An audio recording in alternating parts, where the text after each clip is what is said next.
Damn rush hour, I thought as I sat in a line of cars and buses. All I wanted was to get home and go to bed. 3 days ago, I was called out with 2 assistants to fix a serious breakdown at one of my company's manufacturing plants in the north. After working around the clock, we finally got the line up and running again on Thursday afternoon. The 3 of us who had gone out to fix the problem locked ourselves in the office for a few hours while the line workers got back to earning real money. Around 4 in the morning, we decided we had finally fixed the problem and decided to head home. I gave one of my assistants a ride home and was now trying to navigate the morning traffic to take Ronnie home. But something had brought traffic on High Street to a near standstill. As I approached the traffic jam, I realized that some idiot had parked on a double yellow line. High Street in our town is quite an old and very narrow street. One thoughtlessly parked car can cause a lot of problems, especially at that time of day. As I got closer, I noticed that it was one of those damn huge Shoguns. Mary, my wife Fiona's best friend, drives one just like it, and I wondered if it was her. It was just like Mary. I've never been fond of her. She thought she was infallible. Suddenly, I noticed Fiona walking from the pharmacy toward the Shogun with a small paper bag, the kind you usually put medicine in.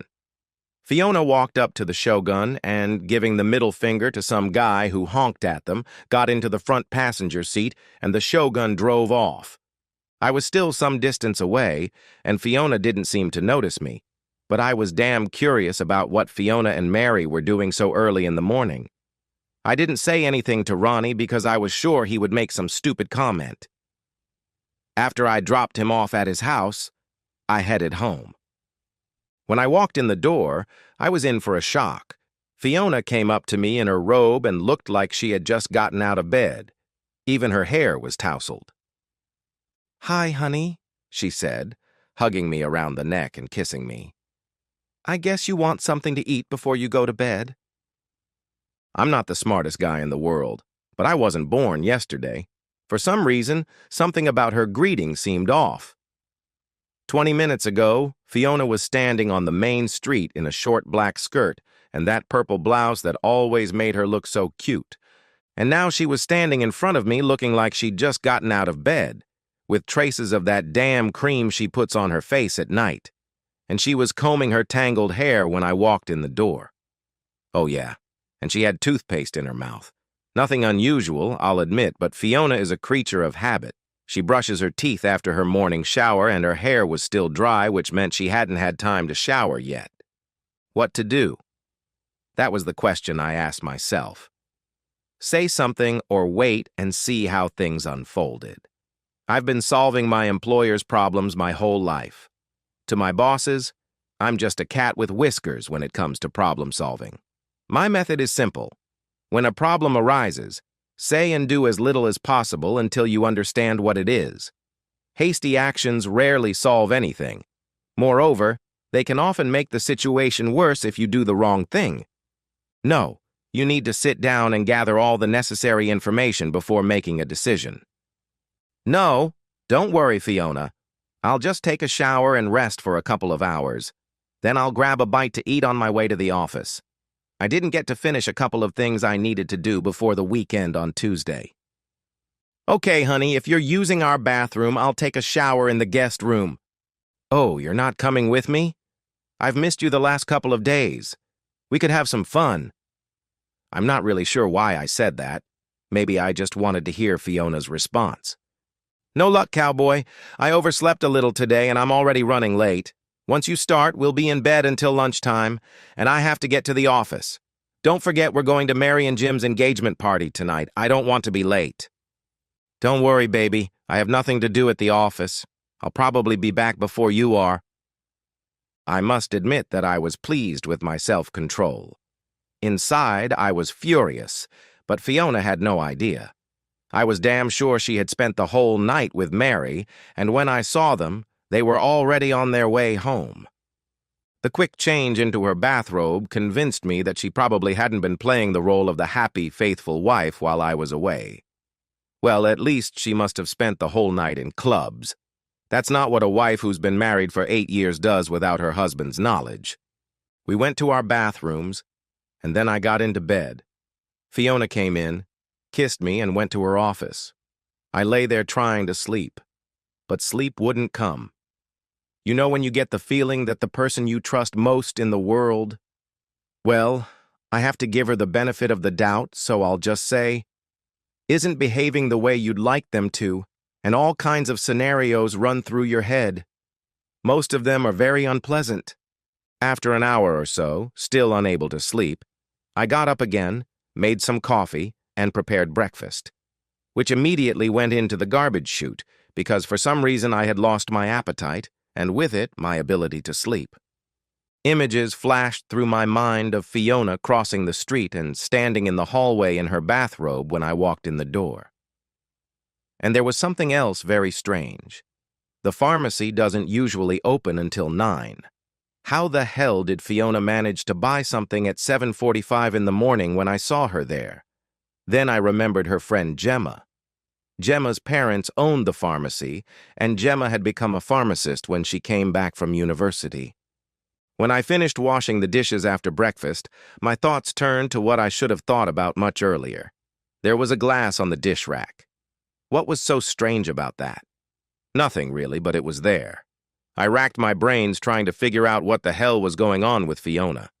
I took a couple of aspirin, and the glass was just the right size to wash them down.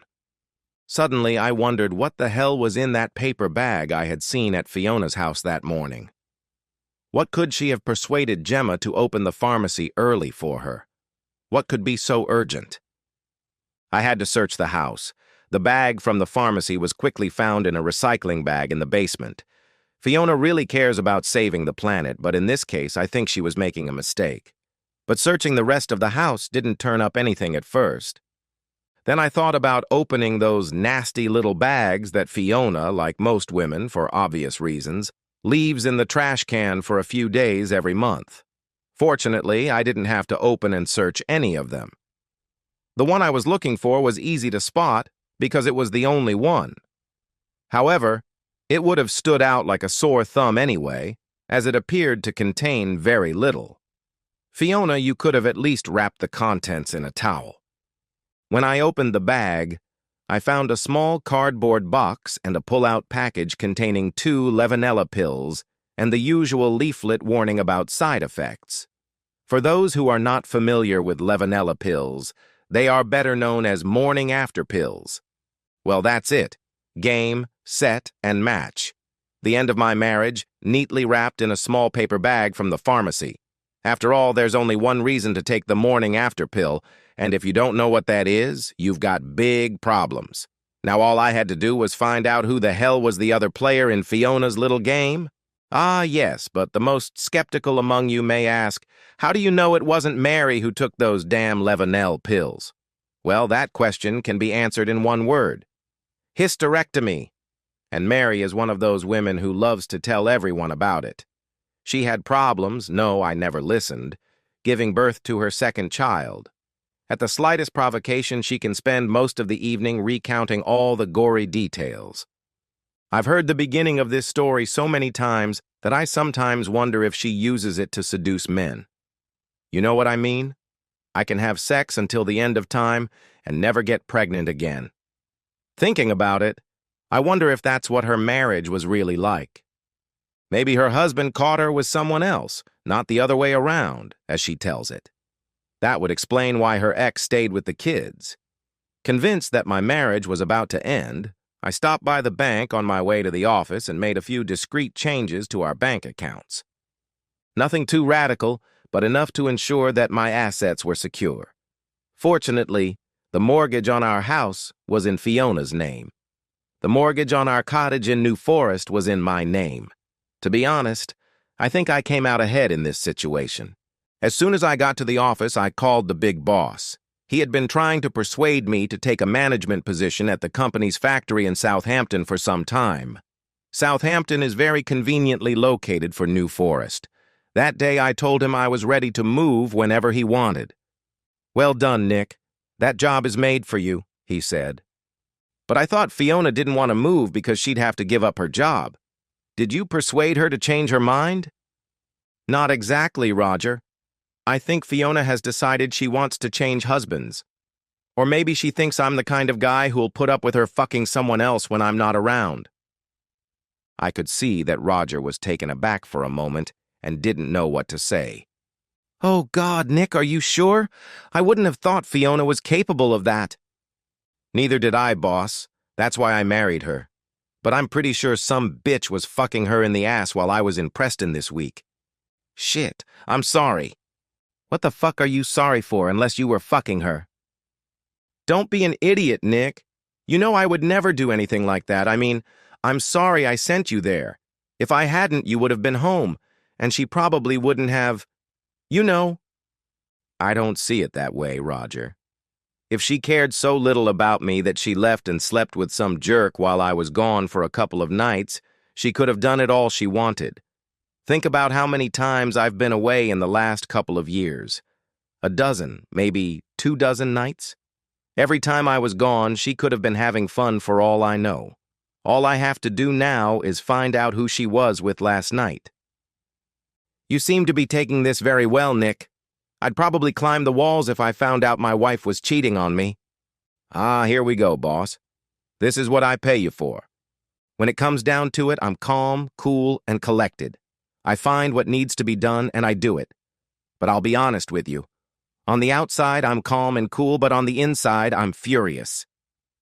Well, keep it together, Nick, and don't do anything stupid. Is there anything I can do to help? Just give me a couple of weeks' vacation and get my transfer to Southampton sorted out as soon as possible.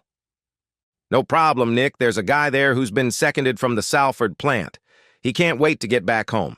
Just say the word and you're on. Let's say 2 weeks from now. On Monday? I'll go and clear my desk now. The guys will sort out what I leave behind. Roger, I don't know who you're going to put in my place, but I think Ronnie is the best option. He hasn't been with us as long as some of the others, but everyone respects his opinion and listens to him. Judging by your assessment of his work, he's a good fit. If you think he's right for the job, I'll offer him the position. And Nick, you do realize that this position in Southampton gives you a seat on the board of directors, don't you? Of course, boss, I said as I left his office. I spent the rest of the day sorting out urgent matters on my desk and bringing Ronnie up to speed. I couldn't tell him that he was being offered my job, but I could make sure he didn't get any unpleasant surprises. It took a little longer than I expected, and Fiona came home before I did. I thought you said you'd be back early today. I left work at 4 because I thought you'd want to play a little before we went to the party. Sorry, baby. I had some unexpected things come up. Listen, baby. There's no time to play if you want to make it to the party. I'd better go wash up and get changed. We could take a shower together. There was a mischievous gleam in Fiona's eyes. Not now, baby. We'll have plenty of time after the party. I still had no idea who she had slept with last night, and I didn't want to catch anything from her. So sex with Fiona was the last thing on my mind. On the way to the party, I decided to see if she was going to come clean and tell me what had happened. I thought that maybe everything that had happened the night before had been a mistake on her part. Maybe she regretted it now and wanted to clear her conscience. How did everything go while I was gone? I asked. What happened? Well, what were you doing last night while I was crawling around this damn factory? I don't know if Fiona had planned what to say in advance, but she wasn't caught off guard.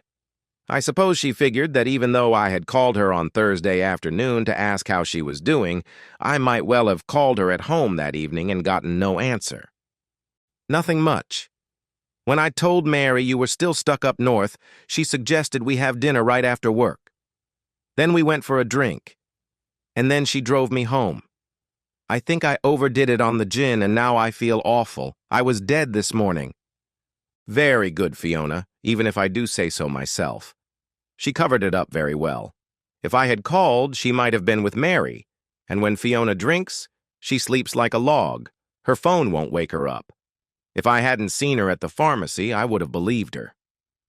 Which pub did you go to? The Plough. We had dinner at a little Indian restaurant, and then we went to the Plough. We didn't plan to stay late, but there was karaoke last night, so we stayed to watch. Poor Mary couldn't drink much because she was driving. But I'm afraid I overdid it on the strong stuff. It all sounded very plausible, except that the Plough was the pub where everyone from Fiona and Mary's office went. I doubted they were at the Plough alone. Jim was probably there anyway. God, that bastard practically lived there. But Fiona didn't mention Jim. I decided that Fiona had gone to dinner with Jim and Mary, and since Fiona hates being the third wheel, I decided there was someone else with them. All that was left to figure out was who. Mary and Jim's engagement party was a grand affair, held in a banquet hall at a hotel on the outskirts of town. Well, it had to be. That was typical Jim. He did everything in excess. He planned to be the big boss at the office and lived as if he already was. Personally, I thought his company was crazy to make Jim the boss. Jim loves to drink too much. That's why Mary was always the designated driver. Jim lost his license because of a terrible drunk driving incident. The party went very well. The entire venue was packed with people from Fiona's company. These are people who enjoy socializing and parties. This party was more of a corporate event. Fiona and I had been to so many parties with these people that I knew them all quite well. I thought that if I watched closely, I would notice who Fiona had been with the night before. In fact, it didn't take me long to pick out the guy who I thought was the most likely candidate. Bruce Campbell had become Fiona's boss a few months earlier, and she had been complaining constantly that she didn't like him, but that had never stopped her from dancing with him in the past. That evening, Campbell didn't even approach Fiona. An inexplicable change in behavior. That was my first clue. The second clue came when I was standing at the bar, waiting to be served. Campbell was standing behind me, and in the mirror behind the bar, I saw him push the guy standing next to him and then smirk in my direction. Admittedly, it was a weak suspicion, but it was enough for me. Now all that was left was to finish the job. I had been hanging out with this bunch of jerks for several years, so I knew many of them. As the evening progressed, I decided I needed to find one particular guy. Ralph was a pain in the ass, but that night he was going to be useful to me because he was the type who couldn't keep his mouth shut. I waited and watched him until I saw him go outside, presumably to smoke, and followed him. But when I stepped out onto the porch, Ralph was nowhere to be seen. Out of curiosity, I looked around for him, but at first I couldn't find him. Then I heard a giggle. I walked over to the railing and saw Ralph below with one of the young secretaries. God, is this how everyone in this company lives? I thought. But then a new, better plan popped into my head. I took out my cell phone and, pretending not to notice Ralph and the girl standing right below me, called my home answering machine. The giggling stopped as soon as they heard me press the first button on the keypad. Then I started a conversation with myself. Hi, Donnie, how's it going? No, not great. I got the results this afternoon. They think it's pretty serious, but with time and luck, it can be cured. No, it's not that bad. It's gonorrhea. The only problem is that it's a strain that's damn resistant to penicillin. It's going to take a while to treat. Yeah, they have some kind of special super strong antibiotic. Well, I feel sorry for any idiot who's been fucking her for the last few weeks. Then again, she probably picked it up from one of those assholes. I don't know who she's been fucking while I've been away. I wouldn't advise anyone to get closer than a meter to her. Well, divorce is the only way out of this situation, in my opinion. Would you forgive her if she were your wife and you found out she'd been fucking everyone behind your back? I don't know.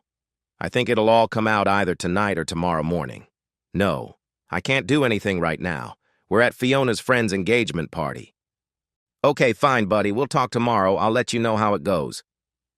I returned to the banquet hall, hoping that Ralph had overheard everything I said.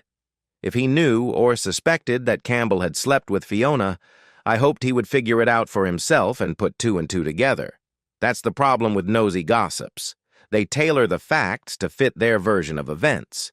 Fiona was sitting with her friends chatting, and I doubted she had even noticed my absence, so I went to the bar for another non-alcoholic drink.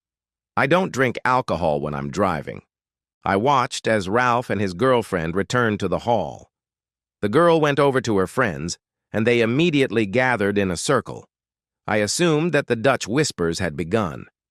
Ralph looked around the room and spotted Campbell dancing with a woman. I watched as Ralph made his way around the dance floor until he was next to Campbell, where he waved at him not very subtly. But Campbell ignored him. Meanwhile, I managed to find old Gordon, the current big boss at the company.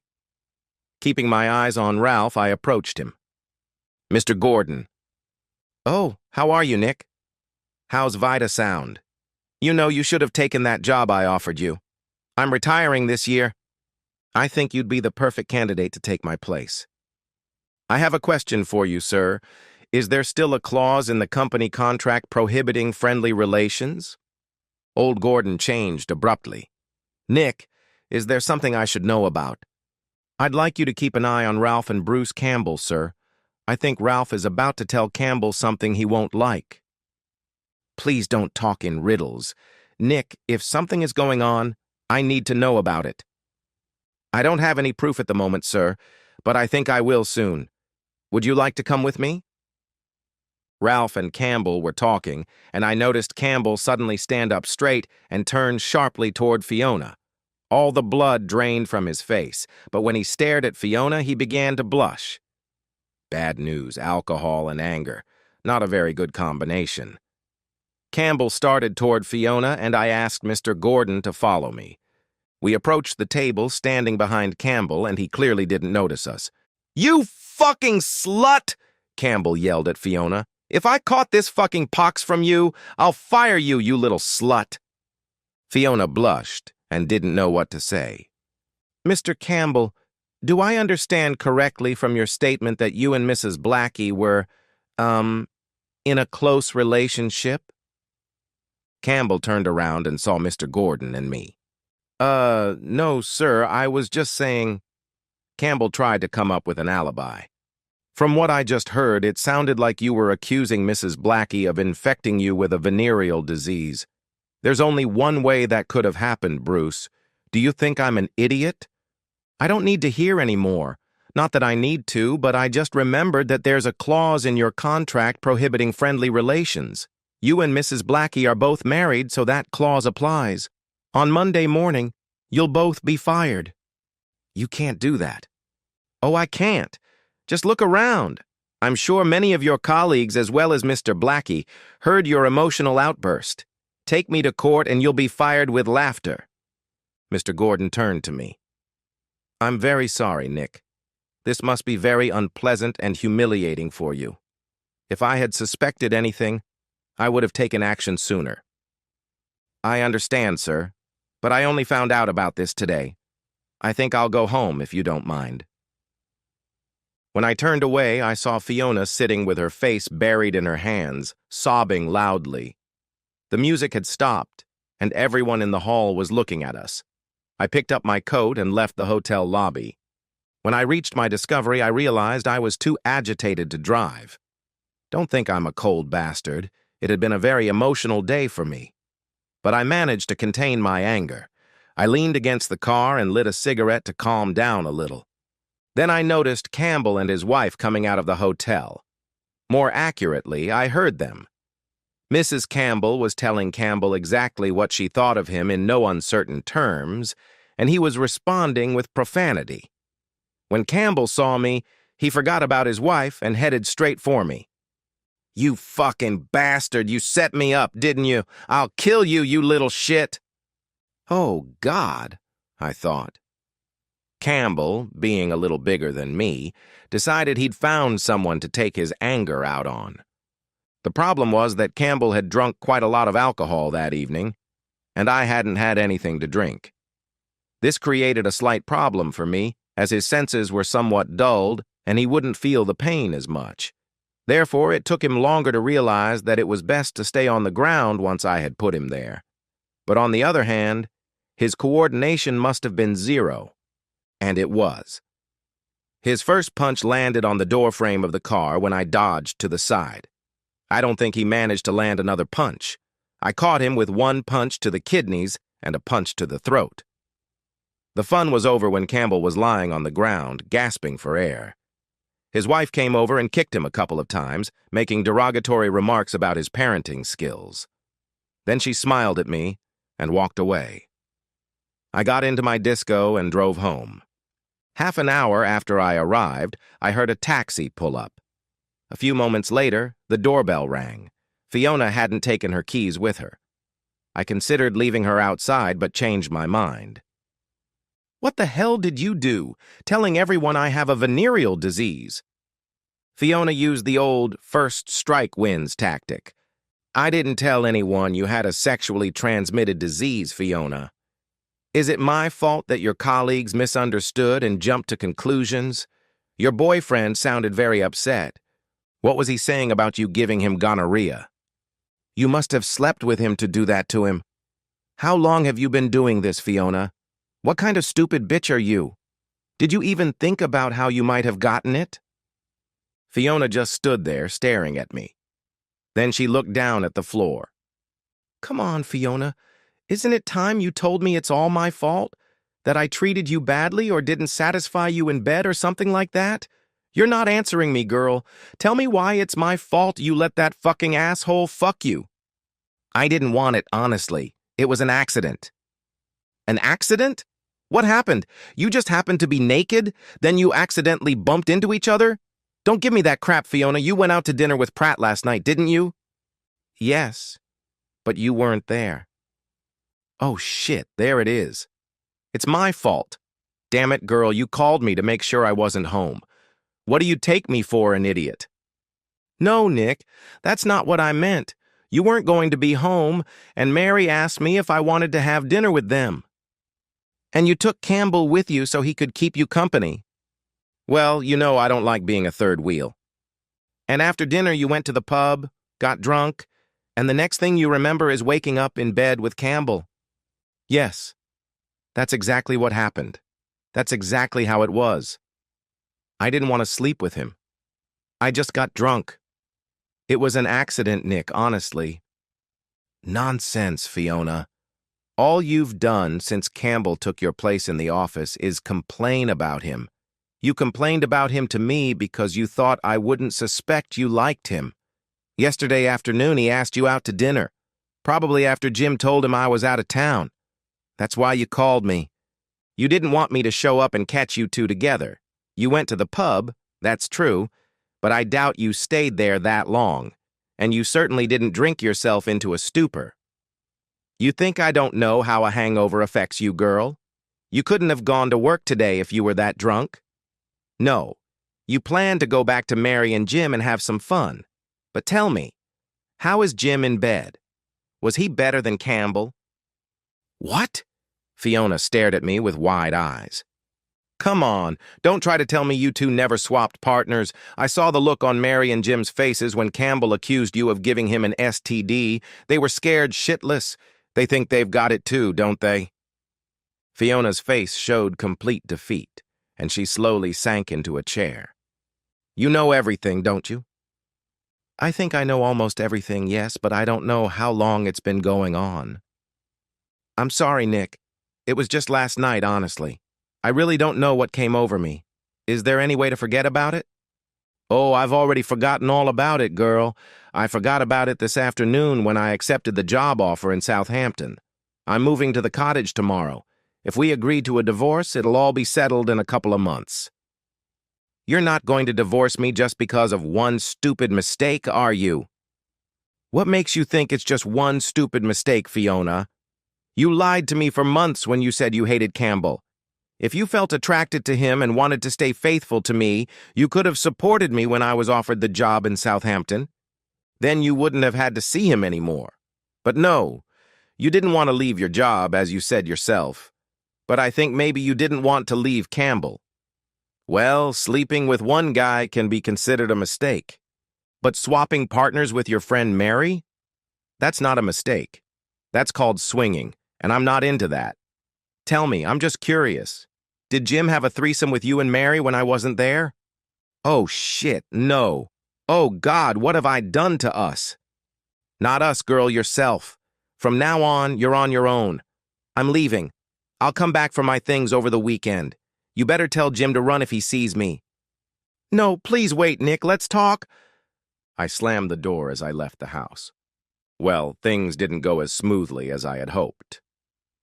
Fiona stopped me when I returned for my things and personal belongings. We had many unnecessary, long and drawn-out discussions at her desk and at my lawyer's office, during which she repeatedly asked me to reconsider and give her another chance. During these meetings, she often surprised me with her candor about everything that had happened and its consequences. Apparently, on Monday morning, Mr. Gordon called Fiona into his office and asked her to explain what had happened. As a result, both Jim and Campbell were fired. Although Jim was not married, Fiona was, and that was enough for Mr. Gordon to make his decision. In fact, Fiona was offered a position at another company within the same organization. I can only assume that they thought that since two managers were involved in this unfortunate story, a good lawyer would probably be able to prove sexual harassment. Not that I think that thought crossed Fiona's mind. At our last meeting, we both signed the papers that ended our marriage. We didn't have to attend any hearings, as the divorce was just a formality. But as I said goodbye to Fiona, thinking it was the last time I would ever see her, she looked at me and said, "This isn't goodbye. If I can help it, Nick. I'm not giving up that easily. I made a mistake. I know I hurt you deeply and I'm sorry. But I pray that one day you will find it in your heart to forgive me. I will wait for that day." The next 6 months of my life were completely consumed by my new job. I spent many hours getting to know everyone who worked at the facility, from security guards and cleaners to employees working 3 shifts on the production lines. Of course, I didn't remember all their names, but they all remembered my face, and I could recognize most of them. I'm not much of a cook, so I usually had breakfast and lunch in the company canteen and dinner at Forrester's, a village pub. It was only a couple of 100 yards from the cottage. Just when I thought I was settling into my new life, one of my old neighbors dropped by. He and his wife were on vacation on the South Coast and decided to stop by to see if I was all right. By the time they left, I had already found out that Fiona had sold the house, but they didn't know where she had moved to. I really should have paid more attention to what was going on in the village, because when I returned from the office the following Monday morning, there was a moving truck parked outside the small cottage opposite Forrester's. When I returned from work on Tuesday evening, I was greeted by the sight of a woman in a black skirt and purple blouse standing outside the cottage. Damn. Fiona knew I thought she looked beautiful in that outfit. After that, she stood there every evening and waved at me as I drove past. She was still standing there when I went to the pub for dinner, although she never made me feel awkward by coming inside while I was there. Everyone in the village had known Fiona and me for years, and I soon discovered that Fiona involved everyone in her schemes. When I went to the pub or anywhere else in the village, the conversation soon turned to poor Fiona. Not to me, and they never mentioned her by name. No, they talked about her among themselves, about how unhappy and lonely she was. But they made damn sure I heard them. After several months of convincing myself that I wouldn't let them get to me, I stopped eating out so I wouldn't have to hear their conversations. I wanted to show them all that I was a man of strong convictions. But I realized one thing. The poor, lonely bastard was me. So tonight I'm going to have dinner at Forrester's with Fiona. What will happen? I don't know. I know I've always loved her, but can I forget what she did? That's a question with no answer. Life goes on.